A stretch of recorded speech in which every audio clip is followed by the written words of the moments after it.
Yo, man, it's good to hear Bus, man. It's always That's good my to hear mentor, Bus. Bus man.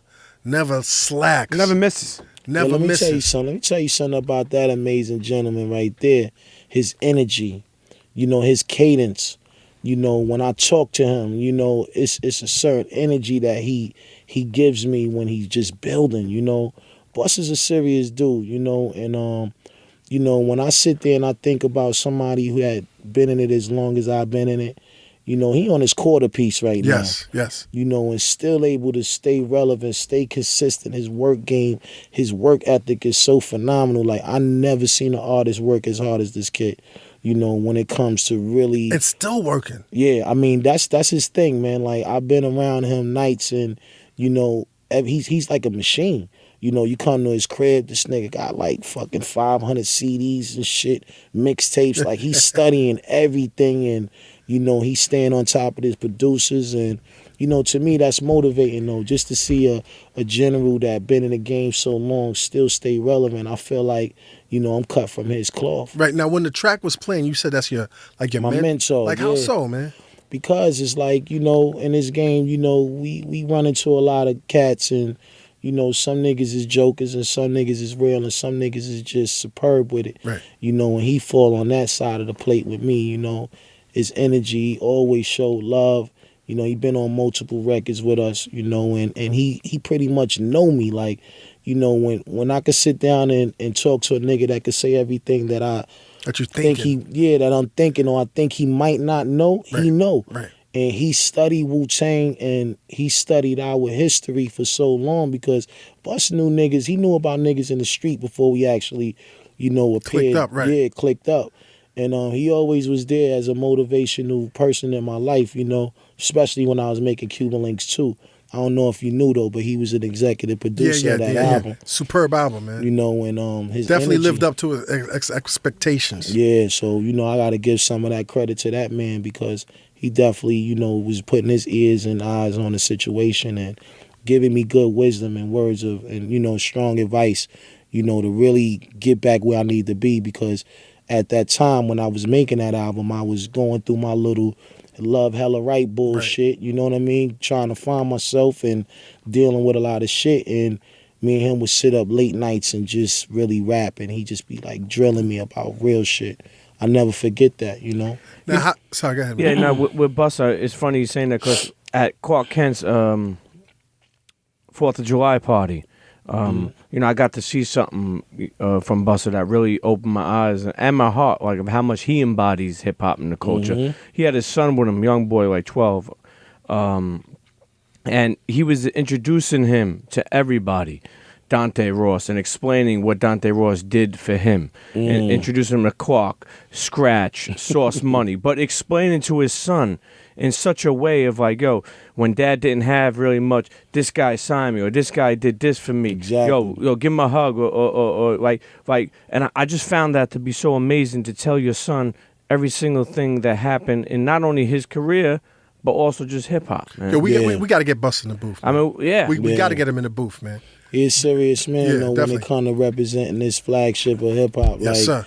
You cannot, like I always tell him, like, your name is in them books, B. When you think of that history book, it's etched in the books, man. He's already like embedded in it, and he's a strong lyricist too, man. Like, not only got a great ear for production and music, but he has that lyrical, like it could be mad niggas I get on the track with, but I get on with him. This nigga make me work. You know what I mean? I'm keeping 100 P. He make me work, Lord. Yeah. Because he's so he knows how to rhyme to anything. Right. Fast, slow. Jamaican. Jamaican. Pop. Because he have Jamaican anyway. Yeah, exactly. A lot of the fans might not know. I love when he does the the Jamaican lanes, man. that nigga's impeccable, man. But for the most part, he's a true MC. And I salute him. So how'd y'all pull in French Montana, man? We know French from, the early days of his career, being down with the Smack DVDs and, just watching him do his dance for a long time. Like, one thing I could say is that man is a hard worker, and, he worked his way to stardom. He went through a lot of shit, like the whole Max B shit and the whole nine. Yeah, shout out his man, shout out Max, he away right now.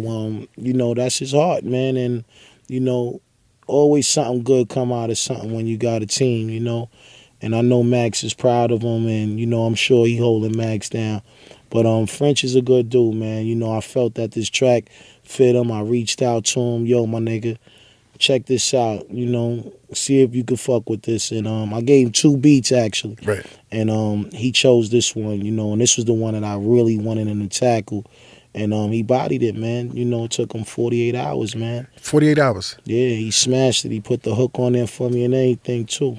What I really like about French is he went from being this cat that a lot of cats didn't really necessarily respect his artistry. Mm-hmm. And he's like, fuck y'all. And he just continued to do it to a point where motherfuckers still challenge other cats that does their job well. Mm-hmm. Cats don't really, he's already conditioned cats to hear their voice on the hook. You know what I'm saying? Yeah. And the bars on this shit is crazy. Nah, he was spitting, kid. He was, you know, he was spitting. He had chinks popping bottles out on Fall Rock.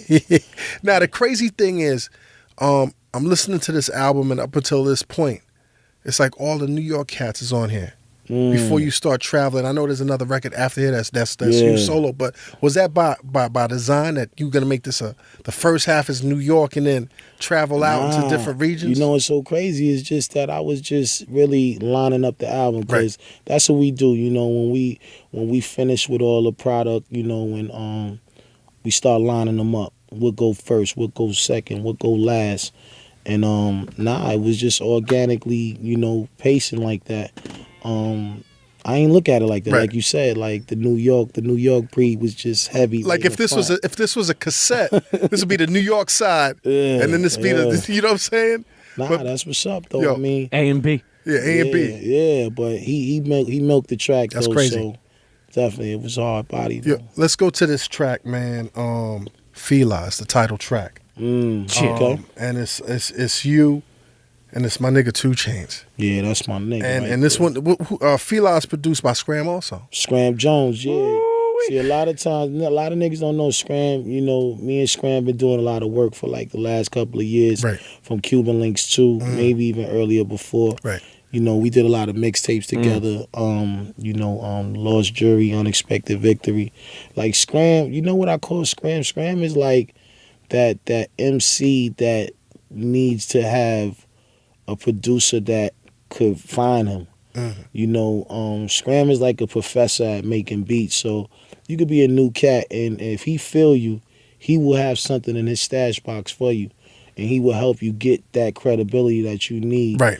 You know, in the game, because you're gonna always get a banging track from Scram. Right. But on this particular album, I'm just watching him grow, you know, as a producer and really. You know, cause Scram got records with everybody, man. Like you can't name one motherfucker really that Scram ain't worked with. Right. You know, but yo, I respect him, man. You know, he's definitely one of them producers you know, I wouldn't call him an underdog, but I would call him that He's slept on. Yeah, he's definitely a little underrated, but you know, he's definitely always a dude that is gonna shoot a 3-pointer and hit. Let's jump into this track, man. What's perfect about this track is it fits you. And it fits 2 Chainz, man. This shit is so trippy, man. Let's jump into it. And Scram Jones on his Dean Martin. Fila. Yeah, he definitely on his